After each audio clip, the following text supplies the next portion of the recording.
Hello everyone. So today I'm going to talk about an options trading strategy that has enabled me to generate passive income every single year. But I do want to mind you that this is not financial advice and it does come with some risk. This just serves as some sort of learning for you. So in the options game, there are a few different ways to make money. You buy a call option, sell a call option, buy a put option, or sell a put option. What I'm going to focus on today is selling a put option. Um, and what is the meaning of selling a put option? Over here, I termed it cash secured put. And what does it mean to sell a cash secured put? It's just basically selling a put with cash set aside just in case you are assigning those shares. Um, if the stock trades below your strike price at expiry, this would all make sense once I start to explain what exactly is selling a put option, especially for those of you who are very new to selling puts. So, cash secured put is an income generating option strategy where you sell a put option on a stock you'd be happy to own. Suppose I want to own Amazon at a certain price, right? I would sell a put option and be like, hey, you as the put buyer, you're going to pay me money today. And if the stock price trades below my strike price at the expiry, I'll be happy to own the stock, right? The next thing is I'm also making a promise to purchase 100 shares at the strike price if I'm assigned. And it's called cash secured because I'm keeping sufficient cash reserves to buy those shares. And I benefit by earning an upfront premium as my passive income. Now, the next question is naturally why sell cash secured puts or why even sell put options, right? So, it's one of the best ways to generate steady income. So, you're earning an option premium while waiting to purchase quality stocks at the desired price point. So, suppose I'm comfortable owning one contract or 100 shares of Google at $200. I basically sell a put option at 200 saying that I promise to buy Google shares at 200. Um, and it's very well defined in that I have a defined risk profile where I know how much premiums I'm going to collect or how much can I own the stock for if I'm in the money or the stock price trades below my strike price. It's perfect for investors wanting to accumulate shares below current market price whilst earning income. So Warren Buffett actually did this. I forgot for which particular stock, but he did this in the past before as well. Now, I'm going to give you an example of Amazon. But before that, I would like for you to understand some key terms, especially for the beginners. So, a strike price is the predetermined price at which you may be obligated to purchase the stock if the option is exercised, right? The premium is essentially the money you collect for selling the put option. This is the immediate profit that you receive. Expiration date is the date where your contract concludes and you're no longer obligated to buy the shares. Last but not least, assignment. When the put buyer exercises the options, you are essentially assigned those 100 shares if you buy one contract. So one contract is 100 shares. Now, let me give you an example through Amazon. So right now, Amazon is trading at $220, right? So on the top right, you see it's my IBKR Interactive Brokers profile where I want to sell a put option at a strike price of 205 for Amazon. So it's trading at 415 per share. So one contract is I would collect $415 upfront, and the expiry date I set is November 7th, 2025, which is about 30 days from now. So what I'm saying is that at the current price of 220, if Amazon drops below 205 by November 7th, I will buy those 100 shares at $205.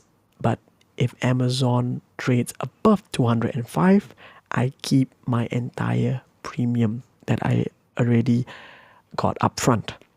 $20,000 set aside because 100 times 205 is about $20,000 $50 you need to keep aside in case you get assigned when Amazon trades below 205 by expiry. Now, if you look at the performance profile, statistically, selling a put option has the highest probability of a win, for lack of a better word. What that means is your maximum return is the premium you collect, but your maximum loss is the money that you spend for Amazon, and you get assigned to 100 shares, and assuming Amazon goes to zero, which is like extremely unlikely, which is like 1% chance, that's your maximum well-defined loss, right? And it breaks even at 200. So even if Amazon trades at 201 or 202 and you get assigned, you are not really losing because of the premium that you collected upfront, right? So that's how it works. So this setup generates $415 immediate income while positioning you to potentially buy Amazon at 205. Now, just to elaborate a little bit further and to make it very clear, there are two main outcomes over here. The first is because you set your strike price at 205, and if Amazon trades above 205 at expiry, the put expires worthless, meaning you keep your entire $415 premium as pure profit, no stock purchase required, and you could repeat the strategy for the following month to collect another premium, right? Now, if Amazon falls below 205, you would need to buy the stock and purchase 100 shares at 205 strike, which is what I said earlier, where you need cash secured, cash kept aside in case this happens at expiry, but your effective cost, even though it's 205, is 200 because you collected the premium upfront. The risk scenario over here is, suppose you get assigned at 205, effective cost at 200, and the stock price suddenly drops to 100. That's 100 times 100. You're losing that amount. But if you are willing to hold the stock for the long term, it shouldn't even bother you, because it's the assumption here is that you're happy to own the stock below the strike price of 205, right?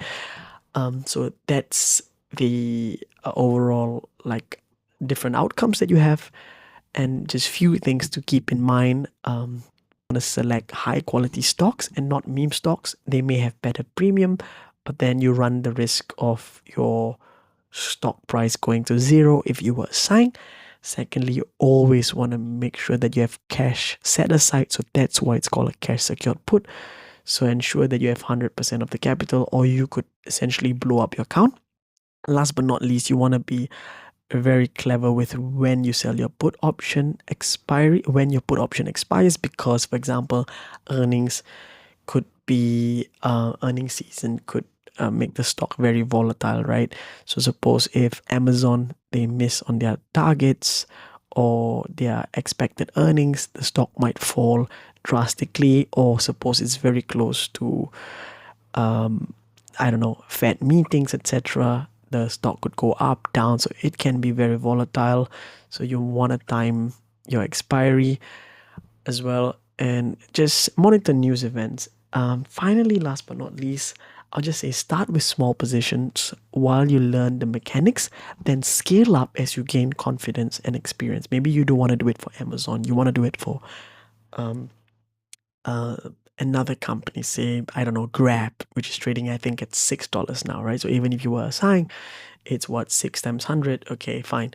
So that's kind of what you have to keep in mind. But this is a strategy that has helped me, and I'm just sharing how I generated passive income or keep continuing to generate passive income. Bear in mind, I've also got assigned before, but I've always kept cash aside so that I can happily own the stocks if my stock price drops below the strike price. So I don't buy calls, don't sell calls. You could sell covered calls, but we can talk about that in future videos. But yeah, this is just one strategy I had. Thank you very much for listening, and do share with me some ideas on what you'd like me to cover. Thank you.